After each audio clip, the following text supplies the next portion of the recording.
Let's bring in David Kennedy, founder and CEO of cybersecurity firm Trusted Security and former hacker for the NSA and Marine Corps. Thanks so much for joining us, David. Interested that you describe yourself as a former hacker, no less, rather than just a kind of data analyst that perhaps would have expected the description. Anyway, I digress. My first and key question is, were national security concerns legitimate in the first place as it relates to TikTok, and why? We've seen China have a track record with Huawei, with intellectual property theft. When we talk about a number of different data breaches, China's been the largest culprit for intellectual property theft for going on since the history of technology. And they really haven't curbed their appetite for that intellectual property theft. And so, when you look at the technological footprint that China has within the United States, there's definitely a large area of concern. The issue is that for TikTok specifically, there hasn't been anything released from the intelligence community or any evidence that has really showed the direct risk to U.S. consumers or users of that product that would be, potentially alarming or harmful. It just depends on us taking the word for the U.S. government on, hey, it is harmful, China's trying to spy on us, and all those different things. We haven't seen any evidence of that as of yet. What would stop them from already gathering all the facial recognition data, whatever might be at risk of the 100 million plus U.S. users that they already have on file? And even if you did get a full sale, surely they could still exploit the data they already have collected. That's absolutely right. And I think that's a lot of the concern right now, is that they're using this information around facial recognition technology, pairing that with your phone so that they have your actual phone data, i.e. your phone number, your potentially locations, things of that effect, as well as the code that actually goes onto your device itself.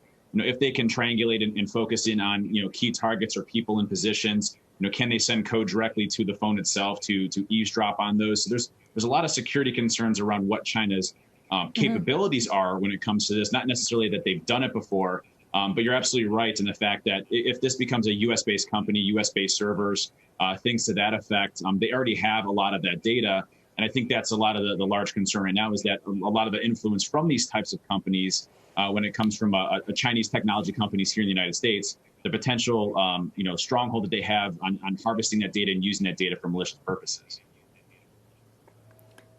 Still, wouldn't it be better to stop it while it's going on and stop and prevent it from happening in the future? I was surprised to see that you were critical of this deal because, I mean, it might not be an all-out sale, but it does go pretty far in bringing the management of the data and even the security and the source code into U.S. hands. Yeah, and the reason why there's some criticality here in this specific case is that while Oracle, the deal between Oracle and TikTok is more of a hosted provider, whereas Oracle will maintain the servers, the architecture, the infrastructure, the websites, things to that effect. And it's very similar to what the EU has done around what's called GDPR, or the protection around person identifiable information, like your social security number as an example. But the issue resides into, it's still a Chinese-based company. The developers are out of China. The source code that gets developed and published through those update processes, it's a very complex system. So it's not as easy as, well, Oracle's now going to maintain and use that. They still have to get everything directly from China from a technological perspective. So that's the concern, I think, from the Trump administration, is that this isn't a clear separation, and it didn't put enough emphasis on the actual information and source code development being here within the United States.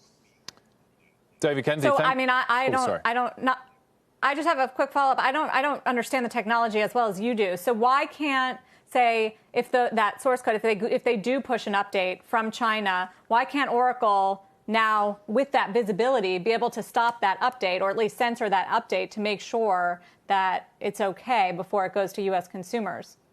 You absolutely hit the exact part that needs to happen during this overall process. It's very similar to the App Store, for example, like the Android Play Store or the App Store within iPhone, where whenever there's a new application that's actually published to them, they do source code analysis, they check those out.